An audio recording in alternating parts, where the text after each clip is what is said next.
Puntahan naman natin ngayon yung beachfront area. Medyo madaming steps going to the beachfront.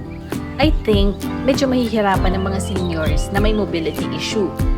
Kung may mga senior kayong kasama, it's better to request rooms na mababa ang location at malapit sa restaurant.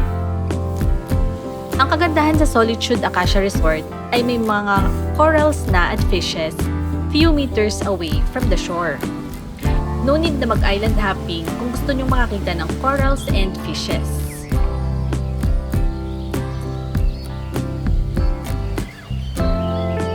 Kung ayaw nyo namang maligo sa dagat, ay mayroon din silang swimming pool na shaded ng malaking puno, kaya hindi mainit kahit afternoon ka magsuswimming.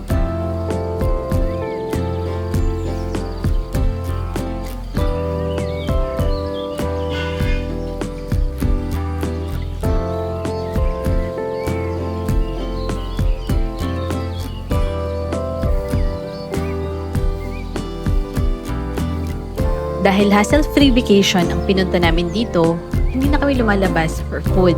Nag-order na lang kami sa restaurant.